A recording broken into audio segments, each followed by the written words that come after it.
Nah ini terjadi kenapa? 2.200 Palestina, Ya, awalnya 232 lawan 700. Oke, kita nggak bicara data ya. Bukan itu total Bang Ade sampai sekarang. Kalau tanggal 7 cuma 200, sementara Israel orang Palestina 700. Ya, Oke. Anggaplah itu benar. Ya, tapi pertanyaannya kenapa terjadi pembunuhan? Karena ada serangan, itu yang saya bilang. Saya nggak mengerti Hamas itu melakukan serangan ke Israel.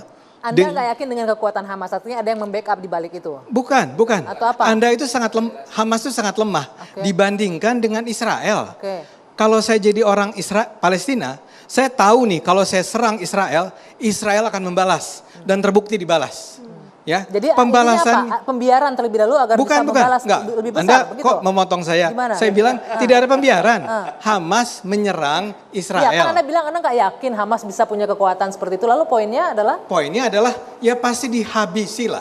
Apa yang terjadi sekarang ini harusnya sudah bisa diantisipasi oleh Hamas. Bahwa kalau saya melakukan serangan terhadap Israel, Israel akan membalas. Dan Israel itu akan didukung oleh Amerika Serikat, oleh Inggris dan seterusnya. Siapa yang membackup Hamas? Iran, Hizbullah. Apa bandingannya? Saya bersedih sekali bahwa setiap hari kita akan menyaksikan pembunuhan terus-menerus, penderitaan. Apakah artinya masyarakat Palestina dan Hamas tidak punya hak untuk melakukan serangan balik setelah puluhan tahun Israel melakukan hal Saya yang sama? bicara realistis. Betul. Ya. Kalau saya mau bilang begini sebentar, Babe. Saya kalau berhadapan dengan orang yang jauh lebih kuat, saya pukul dia pasti mukul saya balik jauh lebih berat. Dan saya mungkin akan mati. Makanya saya tidak akan memilih untuk memukul dia. Untuk bisa mengalahkan dia. Itu yang harus dicari jalannya. Nah inilah yang dikatakan gini. Anda harus sadar. Ada Fatah.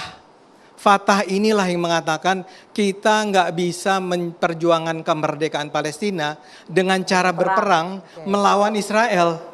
Karena ini dua kekuatan yang sama sekali tidak sebanding. Iya. Nah ini yang saya pertanyakan. Tapi diplomasi pun kan nggak bisa juga berhasil begitu kan yang dilakukan. Jawab 1 menit supaya Bang Ade nggak bingung lagi. Ya. Bang Ade mau tahu kenapa Hamas menyerang? Kenapa? Karena dia mengharapkan orang-orang yang masih punya hati nurani di seluruh dunia membantunya. Dan ternyata belum selesai sampai di situ. Tidak ada yang Justru bantu. Presiden pertama Presiden Jokowi yang pertama kali mengatakan simpati dan hentikan serangan itu. Betul. Dan Presiden Jokowi pada tanggal 7 bulan 3 tahun 2016 mengatakan mendukung untuk mengusahakan memboikot seluruh produk-produk Israel. Ya. Jadi mesti kita hargai, hormati bahwa organisasi yang bernama Hamas berani mempertaruhkan nyawa supaya apa? Supaya dunia mengakui dan Siapa yang merestui jadi Palestina. korban serangan dia? Masyarakat sipil, perempuan-perempuan, anak kecil, Ya, itu di ibu, Palestina. orang-orang Ya. sipil. Oke, Itu artinya- menjadi korban dari serangan ini. Bang Ade, artinya dengan kekerasan tidak akan jadi apa-apa, akan banyak korban, tapi dengan diplomasi juga tidak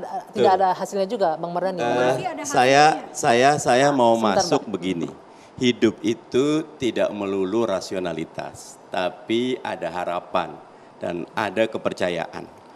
1 Maret 1949 kita punya serangan umum ke Jogja.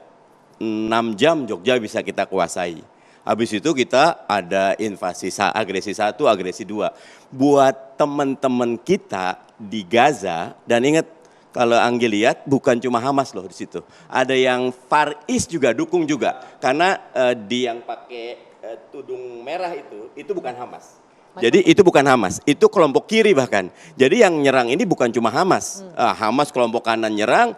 Karena apa? Faktanya begini, ini saya mengangkat ini. Siapa sih yang teroris sebenarnya teman-teman? Nih ya, ini faktanya.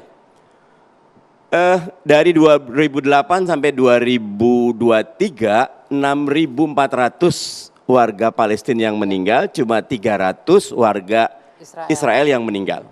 Yang luka dari Palestina 1.500-an, 154.000.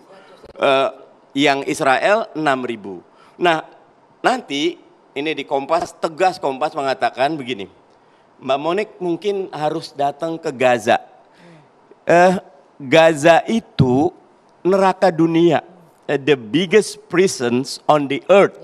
2,2 juta orang. Hidup di Ya, 410 dan bukannya mereka nggak kilometer, bisa menghasilkan air, tidak bisa menghasilkan listrik, tapi Israel memutuskan tidak boleh ada air, tidak boleh ada listrik, tidak boleh ada makanan yang masuk ke dalam Gaza kecuali dikontrol oleh Israel. Mbak Monik lihat, Menteri Pertahanan Israel sendiri yang mengatakan mereka itu animals gitu loh. Orang Gaza itu dianggap binatang oleh Menteri Pertahanan Israel. Itu Karena salah ya, itu Pak? betul. Nah, makanya Mbak Monik bedakan antara Yahudi dengan Israel itu berbeda penuh gitu. Tadi Boleh Bang saya Ade, bicara? orang Yahudi, Bang, tunggu dulu.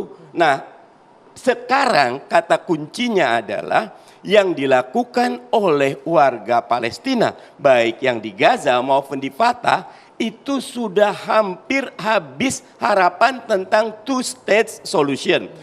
Resolusi PBB 1974, dua negara, dua-duanya hidup kalau bisa berdampingan. Tetapi Abraham Accord, 4 negara Arab udah gabung. Bahrain, Uni Emirat Arab, Maroko, Sudan. Saudi dalam beberapa hal udah tinggal selangkah lagi. So kami ini bagaimana? Dan karena itu 7 Oktober 2023 jangan dikira itu serangan teroris, itu bagian dari orang-orang terjajah yang ingin menyatakan hak merdeka kami harus ada, hak merdeka kami harus wujud, karena itu ini yang bisa kami lakukan. Semut saja, semut diinjak oleh gajah sekalipun mati Pasti nomor akan 2 melawan, gigit ya. dulu gitu loh. Dan karena itu yang harus dilakukan sekarang, hentikan kekerasan. Kekerasan tidak ada baiknya, baik kedua belah pihak. Tetapi yang kedua, kemerdekaan Palestina jawabannya. Tanpa merdeka Palestina, kekerasan akan terus berjalan. Begitu. Boleh saya Oh, bicara? itu. Tadi Bang Ade bilang perang tidak akan menjadi solusi, diplomasi juga tidak akan. Tapi Mbak Monik bilang diplomasi menghasilkan. Iya. Tapi nanti kita jawab ya. Kita jeda dulu sejenak. Dua sisi akan kembali saat lagi.